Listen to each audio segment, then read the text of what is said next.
et non musulmans ait justement ce message de l'islam. Et on voudrait que tout le monde aime Allah subhanahu wa ta'ala et que tout le monde entre au paradis.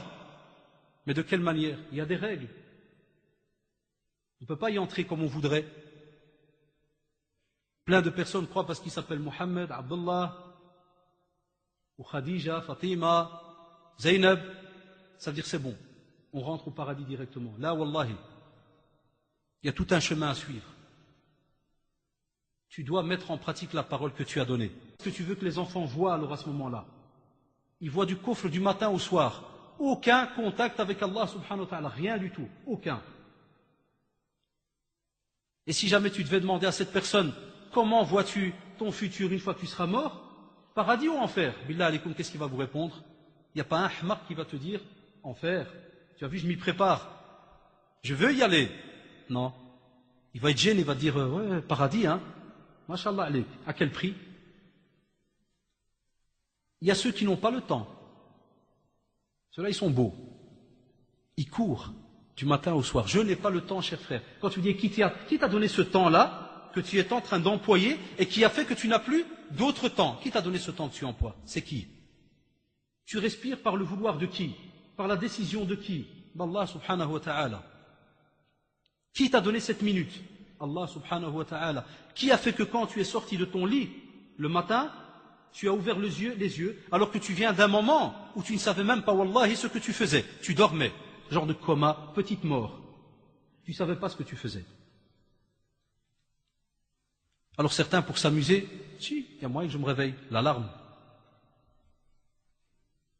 Ce même Allah subhanahu wa ta'ala peut faire en sorte que ton alarme, wallahi ma, elle sonne. Et la seule alarme qui va sonner, ce sera celle du jugement dernier quand le jugement va commencer. Là, on va rigoler alors. Là, tu pourras feinter. Ama sur terre, si jamais Allah décrète que tu ne te lèves pas, et vous savez, on a enterré dernièrement beaucoup d'amis qui sont morts de frères et de sœurs lors de leur sommeil, très jeunes, 18 ans, 17 ans, 22 ans, des personnes qui préparaient leur avenir. Si tu leur demandais, tiens, qu'est-ce que tu vas faire l'année prochaine, ou qu'est-ce que tu comptes faire plus tard, docteur, médecin, ingénieur, tout ce que tu veux. Parce que c'est ça que Satan veut. Qu'on calcule pour d'ici 20 ans, mais au moment même, on n'a pas le temps. Mais tu as le temps de calculer. Et ils oublient que ce bienfait est donné par Allah subhanahu wa ta'ala. D'autres, j'ai des examens. C'est bien. Vous allez voir, juin approche. J'exagère pas, wallahi, si je dis qu'un bon paquet de la communauté chez les jeunes arrête de prier. Ils nous l'avouent.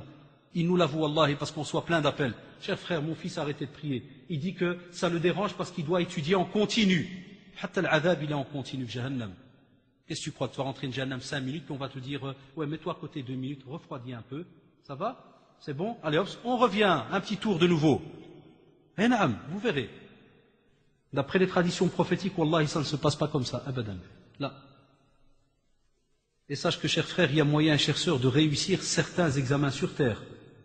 Mais celui de l'au-delà, ce n'est plus ton petite, ou ta petite, excusez-moi, intelligence qui va fonctionner, mais c'est ton âme. Parce qu'elle sait où est-ce qu'elle va aller. L'âme, à force d'avoir déconné sur terre, wallahi al-adim, elle ressent, comme on le voit dans les textes, où est-ce qu'elle va aller, le jour du jugement dernier. Elle sent ça. D'autres vont te dire, je travaille. Et beaucoup regroupent les prières. Imaginez-vous, et on va en parler entre guillemets, parce que ce n'est pas le but de la rencontre. Regroupe 5 prières d'affilée. Que penser alors de ceux qui ne prient même pas, parce que soi-disant, ils travaillent? Qui te donne tous ces biens? Un autre style, il est très bizarre, très compliqué à comprendre. C'est celui qui te dit, cher frère, j'ai arrêté de prier car je suis un hypocrite. Inch'Allah. J'ai déjà reçu des visions et tout, moi, je suis un hypocrite. Donc, comme je ne fonctionne pas comme il faudrait dans la religion, je ne pratique pas comme il se doit, il est préférable pour moi d'arrêter la prière. On va arrêter les dégâts, puisque je déconne à gauche à droite. Donc à quoi ça sert que je vienne face à Allah subhanahu wa ta'ala? Je suis un déconneur, donc stop, j'arrête la prière. Très drôle comme cas. Il ne sait pas que Satan est en train de se jouer de lui. D'autres sont tellement confiants qu'ils te disent, la religion, c'est du yusr, c'est du facilité, c'est vraiment de la facilité. Et Allah, il est Rahman, Rahim, Dieu est clément, cher frère, il connaît ma situation, Dieu est pardonneur. Si je prie pas, Allah, j'ai quelques petits problèmes, quelques petits soucis, mais Allah y voit, je suis quelqu'un de bien. J'aide en Papouasie, je creuse des petits puits au Botswana, je fais du bien, moi. Wallahi, je fais du bien. Et donc Dieu est pardonneur. Il va couvrir cette prière que je n'ai pas fait, comme ça, j'ai eu ça dans notre bureau, il va couvrir cette prière par les bons actes que je fais, parce qu'en vérité, à côté de cela, il revient à la phrase juste avant, je suis un peu hypocrite, je fais des petites erreurs et tout, je préfère, et il est très sincère. La preuve, je ne rigole pas de ces cas-là, wallahi. Il est très sincère, il vous dit non, je suis quelqu'un qui aime bien être honnête, je ne veux pas être devant Dieu, alors qu'en vérité, je commets des erreurs. Je ne veux pas être devant Allah, subhanahu wa ta'ala, je commets des erreurs. Pas bon. Si tu continues de cette manière, déjà tu es foutu, et tu seras foutu encore plus si jamais tu n'ouvres pas les yeux. La fréquentation, on va le voir aussi plus tard dans le sujet. Et on vous a déjà fait des conférences sur la fréquentation. Combien de frères, wallahi, se retrouvent, ou de sœurs, pendant des heures à discuter, aucune prière. Combien de sœurs et de frères vont à des mariages, à des 4 heures de l'après-midi jusqu'à 1 heure, 2 heures, 3 heures du matin, aucune prière. Et puis il rentre, wal'iyadu billah, comme un animal, tombe dans son lit et prie le fajr, plus le dhuhr, plus l'asr, vous savez, il commence à prier en décalage horaire. Il prie avec l'heure de Russie, sûrement. Alors il prie le fajr à 3 heures de l'après-midi, avec l'asr de la Tanzanie et le Maghreb de je ne sais pas quel bled. C'est son nouvel horaire. Parce qu'on était dans un mariage. Et à cause des copains, viens on va qassar. Mais après on va te khassar direct. C'est des mots qui riment, ils sont très proches. Change une lettre, t'es foutu. Wallahi. Et il reste des fois pendant 3 heures, 4 heures, 5 heures dans un coin de rue. Et il entend Allahu Akbar, Allahu Akbar. Est-ce qu'il y va? Abadan. Hayya ala salah. Est-ce qu'il y va? Abadan. Hayya ala al-falah. Il dit j'ai pas besoin de falah. J'ai pas besoin. Moi j'ai besoin de copains.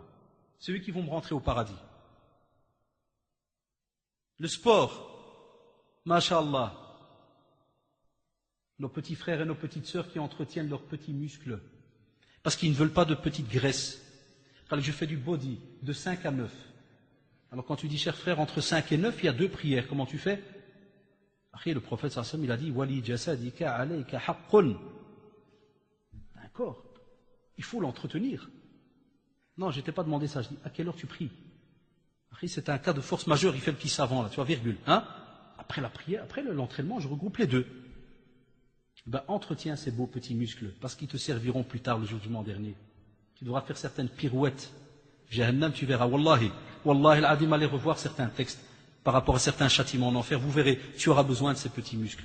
Parce qu'ils font très très vite, d'après certains textes. D'autres, la télévision. Champions League. Vous savez de quoi je parle, purée, on ne peut pas rater un match du Real Madrid puisque l'entraîneur va sauter si jamais il ne gagne pas. Alors en tant que musulman, on est obligé de rester jusqu'à la fin du match pour voir si Capello, il va rester ou pas. Parce que ta vie est en jeu là. Hein. Parce que si Capello il reste pas, la communauté musulmane elle est foutue. Hein. On est foutus les gars.